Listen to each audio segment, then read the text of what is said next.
그들이 조반 먹은 후에 예수께서 시몬 베드로에게 이르시되 요한의 아들 시몬아 내가 이 사람들보다 나를 더 사랑하느냐 하시니 이르되 주님 그러하나이다. 내가 주님을 사랑하는 줄 주님께서 아시나이다. 이르시되 내 어린 양을 먹이라 하시고 또 두 번째 이르시되 요한의 아들 시몬아 내가 너를 사랑하느냐 하시니 이르되 주님 그러하나이다. 내가 주님을 사랑하는 줄 주님께서 아시나이다. 이르시되 내 양을 치라 하시고 세 번째 이르시되 요한의 아들 시몬아 내가 나를 사랑하느냐 하시니 주께서 세 번째 내가 나를 사랑하느냐 하심으로 베드로가 근심하여 이르되 주님 모든 것을 아시오매 내가 주님을 사랑하는 줄을 주님께서 아시나이다. 예수께서 이르시되 내 양을 먹이라. 내가 진실로 진실로 내게 이르노니 내가 젊어서는 스스로 띠띠고 원하는 곳으로 다녔거니와 늙어서는 내 팔을 벌리리니 남이 내게 띠띠우고 원하지 않는 곳으로 데려가리라. 아멘. 오늘 말씀의 제목은 일어나 함께 가자 라는 제목으로 함께 말씀을 나누도록 하겠습니다. 제가 지금까지 목회를 하면서 제가 가장 큰 은혜라고 생각하는 것은 하나님을 깊이 있게 알아가는 것이 가장 큰 축복이라고 저는 생각을 합니다. 목회하면서 많은 하나님의 은혜가 있지만 그 중에서 최고는 하나님이 어떤 분이신지 제가 더욱더 깊이 있게 알아가는 것이에요. 광고 시간에도 말씀을 드렸지만 하나님께서 살아계시고 역사하시고 우리와 함께 하심을 순간순간 말씀해 주시잖아요. 우리가 어느 곳에 흘려보냈던 것을 하나님께서 그대로 채우시기도 하시고 깜빡 잊은 것을 이렇게 꽃으로 떡으로 또 채우시기도 하시고 이런 것들을 볼 때마다 하나님이 우리의 삶 속에 실제로 함께 하시는구나 이런 이제 은혜를 제가 경험하게 되는 것 같습니다. 정말 성경에 있는 모든 말씀 하나하나가 성경에 쓰여져 있는 옛날에 있었던 이야기가 아니라 누군가 경험하고 있는 그런 이야기가 아니라 내가 만나는 실제가 되는 것이 가장 큰 축복이라고 저는 이렇게 생각을 합니다. 정말 지금까지 어떤 사역을 하면서 하나님께서 행하셨던 순간순간 역사하셨던 일들을 보는 것 그것이 너무너무나 감사하죠. 그런데 믿음의 길들을 왔던 것들을 곰곰이 되돌아보면은요, 하나님께서 즐거운 일들만 우리에게 주신 것이 아닌 것을 보게 됩니다. 하나님께서 살아계심을 순간순간 기적과 같은 일들을 만나고 경험하기도 하지만 날마다 이런 일들만 있는 것이 아닌 것을 우리가 이제 깨닫게 되죠. 전도사 때보다는 부목사 때가 그리고 부목사 때보다는 이 담임 목사로 사역하는 시간들이 하나님의 은혜가 더 큰 것 같습니다. 그런데 하나님의 은혜가 크지만 한편으로는 더 믿음의 도전도 더 큰 것 같은 그런 생각이 많이 들어요. 제 삶을 쭉 훑어보니까요. 은혜로운 일도 있었지만 힘든 일들도 있었더라고요. 곰팡이가 가득한 집에서 신문으로 곰팡이를 이렇게 닦아내면서 살았던 그런 때가 있었어요. 자고 일어나면 신혼 때였는데요. 자고 일어나면 옆에를 보니 지네가 막 기어다니고 그랬던 경험이 있었습니다. 통장 잔고는 바닥인데 교회 개척을 해야 되고 제가 살 집을 마련해야 되는 때도 있었어요. 그리고 이 장기동 지역, 김포 지역 세가 너무 비싸잖아요. 그런데 저희 교회가 매달마다 그 높은 세를 감당해야 되는 그런 시간도 있었어요. 자리는 많이 있는데 제 기억으로는 새벽 예배 시간에 한 분과 함께 예배했던 그런 기억이 납니다. 그리고 금요 기도회라든가 주일 예배에도 2분, 3분 앉아 계셔서 예배 드릴 때도 있었어요. 이곳으로 성전으로 이전하는 모든 과정 속에서도 여러분들 아시겠지만 쉬운 일이 있었던 것은 아닙니다. 일일이 다 열거할 수는 없지만 참 쉽지 않은 일들이 순간순간 있었어요. 마음 졸이기도 하고 밤잠 설치기도 하고 힘든 그런 여정의 인생들이 많이 있었습니다. 그런데 그런 일들을 겪으면서 제가 가장 힘들게 여겨졌던 일이 있어요. 그것은 무엇이냐면 제가 그런 일들을 겪고 있는 것 때문에 힘든 것이 아니라 이 일을 겪고 있는 내 자신의 믿음이 너무나 연약하다는 것을 제가 발견하게 되었어요. 아, 내 믿음이 이것밖에 안 되는구나. 아, 내 믿음이 아직 멀었구나 라는 마음이 들 때마다 마음이 너무너무 아프더라고요. 그동안 여러 과정을 통해서 그래도 훈련을 많이 받았거든요. 그런데 인생의 길에서 막다른 골목에 다다른 것처럼 보일 때마다 그래도 이쯤이면 믿음이 컸겠지 하는 마음이 들 때마다 여전히 내 믿음은 부족하구나 라는 것을 깨달을 때가 참으로 많이 있었던 것 같아요. 이 코로나 바이러스로 인한 사태를 만났을 때도 마찬가지입니다. 하나님이 함께 하시잖아요. 우리와 함께 하시고 하나님은 병든 자를 고치시기도 하시고 죽은 자를 살리기도 하시고 성경을 보니까요, 전염병에서도 하나님께서 지키신다는 말씀이 있어요. 그렇다면 코로나 바이러스로 앞에서 담대해야 되잖아요. 그런데 약 4개월이라는 이 시간 동안에 코로나 바이러스가 시작되고 지금까지 오는 시간을 제가 뒤돌아보니까요, 저에게도 두려움이 막 몰려올 때가 있었어요. 그 두려움은 내가 코로나 바이러스 걸리면 어떡하지? 라는 두려움이 아니라 나 때문에 어떤 성도님이 혹시라도 코로나 바이러스를 제가 옮겨드리면 어떡하지? 이런 마음. 우리 교회가 코로나 바이러스가 이 교회만에 들어와서 이 지역에 살고 있는 많은 사람들이 우리 교회를 보면서 손가락질하거나 아니면 우리 교회를 우리 교회를 향해서 나쁜 말들을 쏟아내면 어떡하지? 그런 마음들이 순간순간 제 마음속에 다가올 때가 있었어요. 그때 막 엄청난 두려움이 몰려오기 시작하더라고요. 한 2번 정도 경험했던 것 같습니다. 이제는 믿음 위에 굳건하게 섰겠지. 이제는 흔들리는 마음 없겠지. 이제는 두려움 다 사라졌겠지. 이제는 담대했겠지. 이제는 완전히 일어설 수 있겠지 생각했는데요.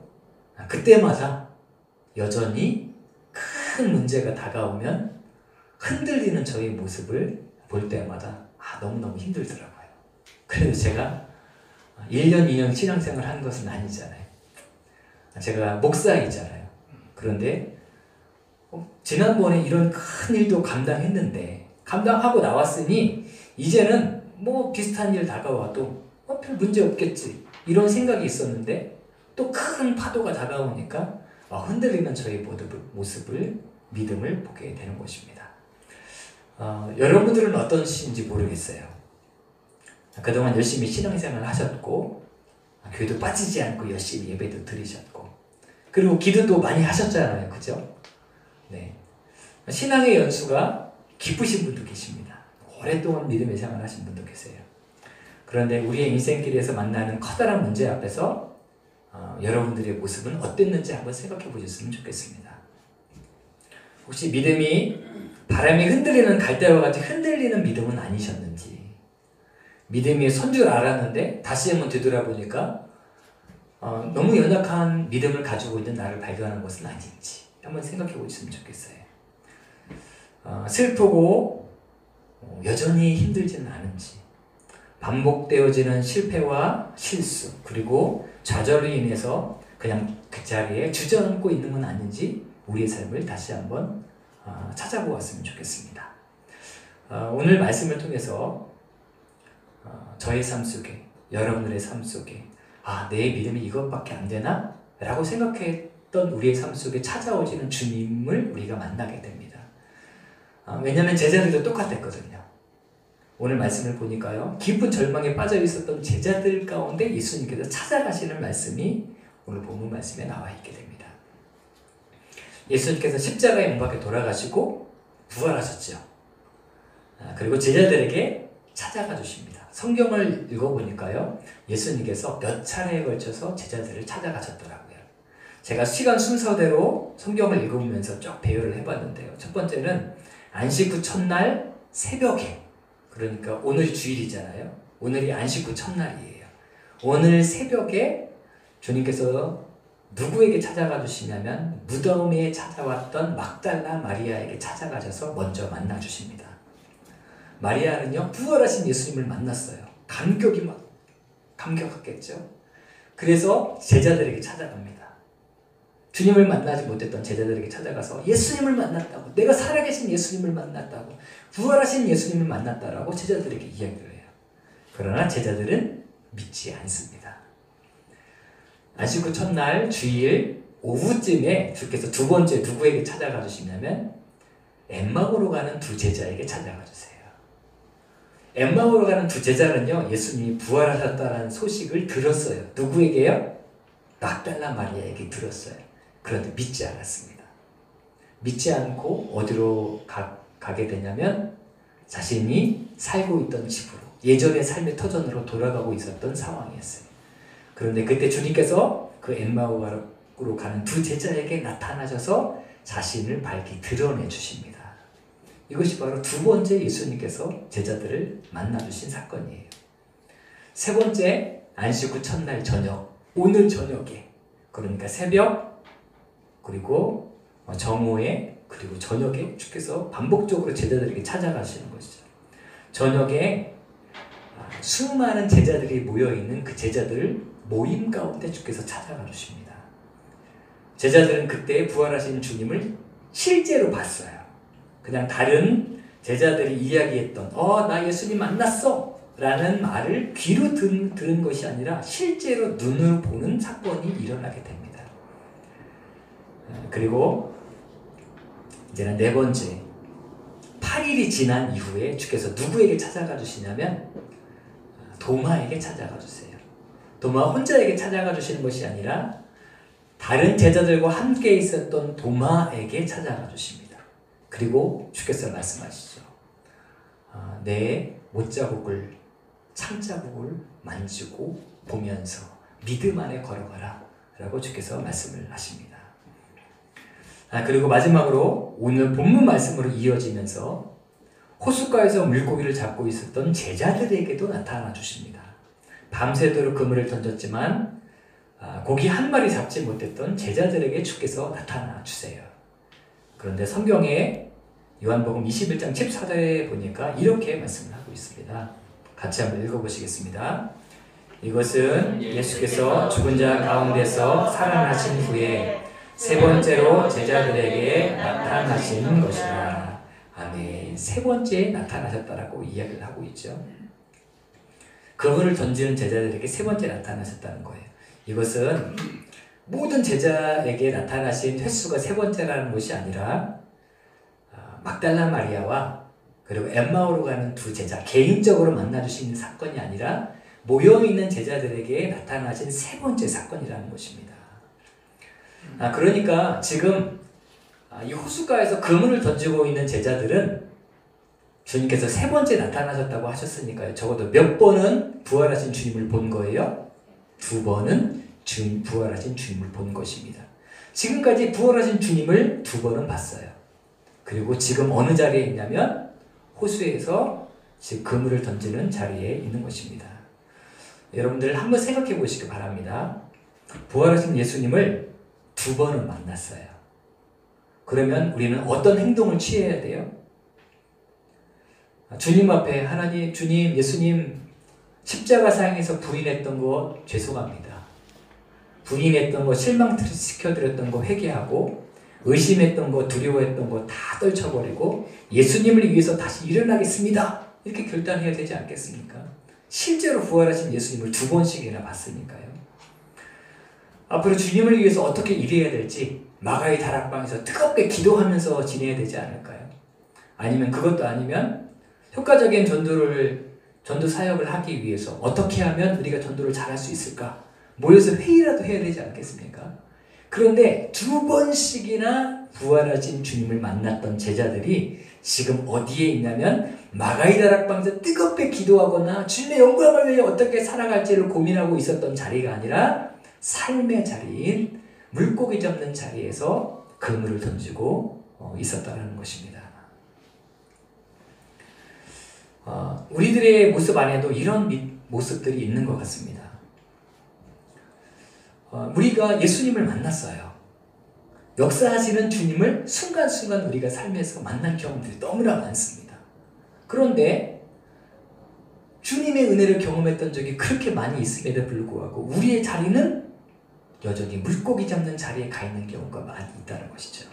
여전히 좌절하고 여전히 주저앉아 있고 실망스러운 우리의 모습을 볼 때가 있습니다. 이제는 믿음으로 좀 살아야 할 것 같은데 그게 아닌 우리의 모습을 발견할 때가 있어요. 이제는 의심하며 살지 말고 두려워하지 말고 이제는 강하고 담대하게 살아야지 이렇게 결단하고 그렇게 살아가야 되는데 그것이 아닌 작은 것에도 흔들리고 두려워하는 우리의 모습을 발견할 때가 있습니다. 마치 물고기 잡고 있는 제자들처럼 그렇게 큰 은혜의 역사를 경험했음에도 불구하고 여전히 우리의 모습은 부끄러울 때가 종종 있다는 것입니다. 그런데 여러분들 말씀을 준비하면서 이 부끄러워하는 우리의 모습 속에 저의 삶 속에 여러분들의 삶 속에 찾아오시는 예수님의 그 모습을 제가 발견하고 소망을 얻게 되었습니다. 부활하신 예수님께서 승천하시기 전까지 어떤 일을 행하셨는지 제가 마태복음, 마가복음, 누가복음, 요한복음을 곰곰이 하나씩 읽어봤습니다. 성경에 보면 요한복음 21장 25절에 이렇게 말씀이 나와 있어요. 같이 한번 읽어보시겠습니다. 예수께서 행하신 일이 이 외에도 많으니 만일 낱낱이 기록된다면 이 세상이라도 이 기록된 책을 두기에 부족할 줄 아노라. 아멘. 부활하신 예수님께서 행하신 일이 많다라는 거예요. 그런데 부활하신 후 예수님께서 행하신 역사가 그렇게 많은데 마태복음에서부터 요한복음까지 성경에 기록되어져 있는 말씀을 보면 일관된 초점을 맞춰서 기록하고 있다는 것을 우리가 발견하게 됩니다. 그러니까 다시 말하면 예수님께서 부활하시고 많은 역사를 이루셨어요. 많은 일들을 행하셨어요. 그런데 성경에 기록되어져 있는 것은 많은 일들 중에서 한 가지 초점에 맞춰져서 기록이 되어져 있다는 것입니다. 다른 것들은 기록되어 있지 않은데 이것은 기록되어져 있다는 거예요. 그런데 마태복음에도 마가복음에도 누가복음에도 요한복음에도 이 부분을 기록하고 있다는 것이죠. 이것은 무엇을 뜻하는 것이냐면요. 이 사건이 중요하다는 거예요. 이것을 잊지 말라는 것입니다. 그래서 이 부분을 기록해 놓은 것이죠.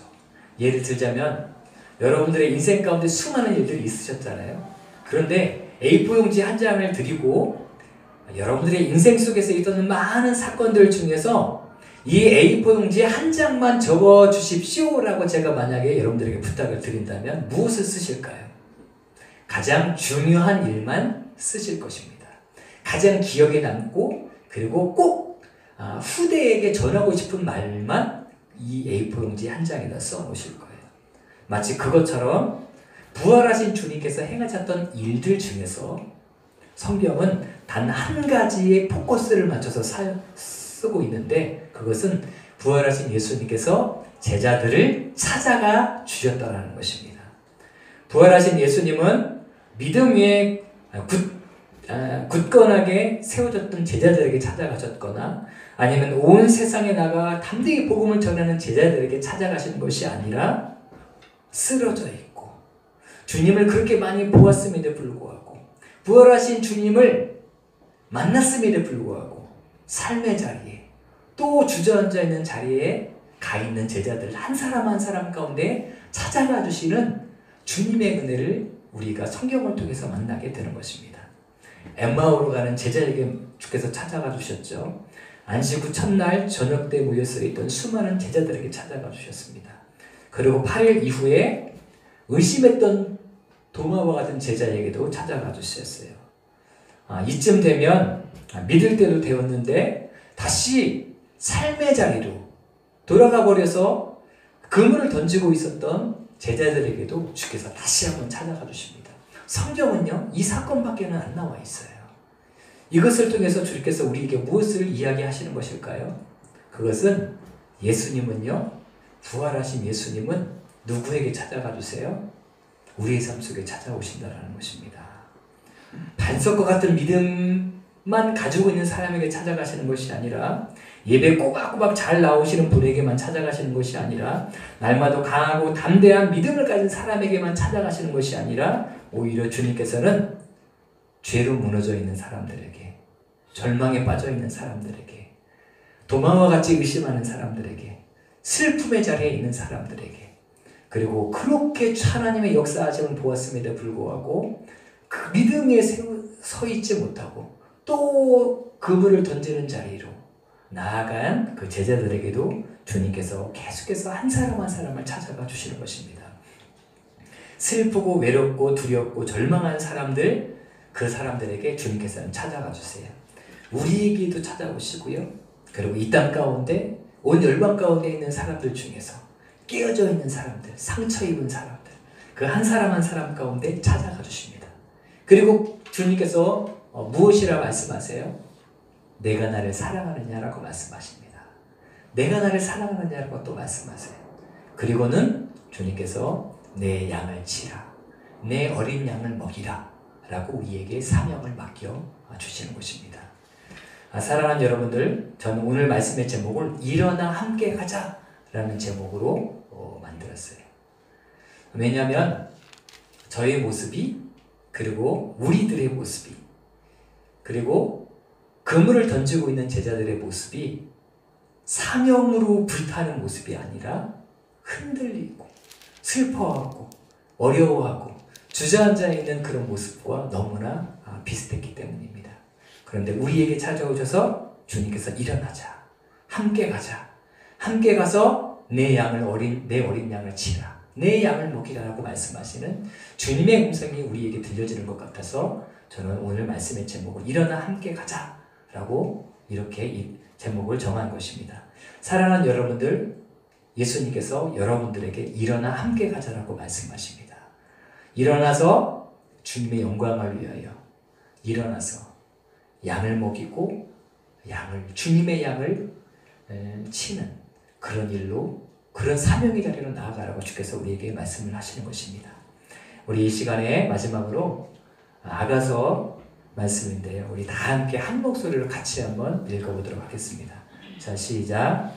나의 사랑하는 자가 내게 말하여 이르기를, 나의 사랑 내 어여쁜 자야, 일어나서 함께 가자. 겨울도 지나고 비도 그쳤고 지면에는 꽃이 피고 새가 노래할 때가 이르렀는데 비둘기의 소리가 우리의 땅에 들리는구나. 무화과 나무에는 푸른 열매가 익었고 포도나무는 꽃을 피워 향기를 토하는구나. 나의 사랑 나의 어여쁜 자야, 일어나서 함께 가자. 아멘. 일어나서 함께 주님과 함께 사명의 자리로 믿음으로 나아가시는 여러분들의 삶이 되시기를 주님의 이름으로 간절히 축원합니다.